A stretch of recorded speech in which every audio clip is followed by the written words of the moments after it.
السلام علیکم ورحمۃ اللہ وبرکاتہ۔ آپ تمامی ساتھیوں کا بہت بہت خیر مقدم ہے۔ آپ کا پیارا سا چینل ایس کے آن لائن سینٹر پر آئیے ہم امام صاحب کی باتوں کو بغور سنیں اور اس پر عمل کریں۔ الحمدللہ رب العالمین والصلاة والسلام علی رسول الکریم وعلی آلہ واصحابہ اجمعین، اما بعد۔ میرے دینی بھائیوں، عید کی فضیلت کے متعلق اللہ کے نبی صلی اللہ علیہ وسلم نے ایک بہت مشہور اور فیمس حدیث پیش کیا ہے۔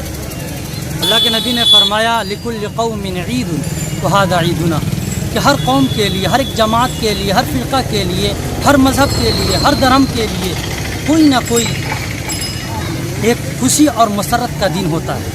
تو ہمارا جو یہ عید ہے یہ بھی خوشی اور مسرت کا دن ہے۔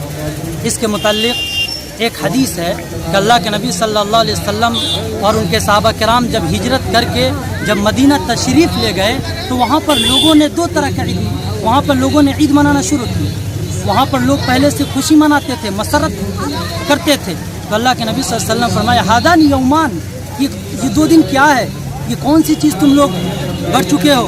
ان لوگوں نے کہا کہ کننا نلعب فیہا الجاہلیہ، کہ ہم لوگ زمانے جاہلیت سے اس میں یعنی اس موقع پر ہم لوگ کھیلتے ہیں، کودتے ہیں، ہم لوگ خوشیاں مناتے ہیں، مسرت مناتے ہیں۔ تو اللہ کے نبی صلی اللہ علیہ وسلم نے فرمایا کہ قد ابدأ لکم فیہا خیرا منہا یوم الاضحیٰ ویوم عید الفطر، کہ تم لوگوں سے بہتر دو عید ایسا ہے جو مسلمانوں کے لیے بہت اہم ہے، اور وہ ہے عید الاضحیٰ اور عید الفطر۔ اس موقع پر انسان کو خوشی منانا چاہیے، مسرت منانا چاہیے، مسلمانوں کو آپس میں جو رنجش ہے، جو غم ہے، اس کو دور کرنا چاہیے۔ اسی لیے ہم لوگ آپس میں گلے ملتے ہیں اور اپنے جو گلہ اور شکوہ ہے اس کو ہم لوگ دور کرتے ہیں۔ اللہ کے نبی صلی اللہ علیہ وسلم نے فرمایا کہ جو مسلمان اگر 3 دن سے بھی زیادہ اگر بول چال بند کرتا ہے تو اس کے لیے حلال نہیں، اس کے لیے جائز نہیں، اس کے لیے یہ بہت ہی گھرونی اور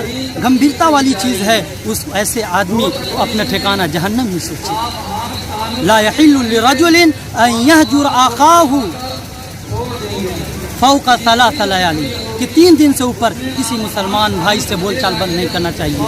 یہ عید جو ہے یہ مسلمانوں کا خوشی کا پیغام دیتا ہے، ہر ایک سے مل جل اور محبت اور پریم کا پیغام دیتا ہے۔ اس لیے تمام مسلمان بھائیوں سے اور دیگر لوگوں سے بھی یہ گزارش ہے کہ اس دن کو سب لوگ خوشی سے منائیں، مسرت سے منائیں، اور ایک دوسرے سے گلے ملیں، اور جو کوئی بھی اس میں گرے ہوئے ہیں مسلمان بھائیوں میں ان کو ہیلپ کریں۔ اللہ کے نبی نے فرمایا کہ جب تم عید کی نماز پڑھنے کے لیے آؤ تو اس سے پہلے تم صدقہ فطر ادا کر دو، تاکہ غریب جو ہیں وہ بھی اس عید میں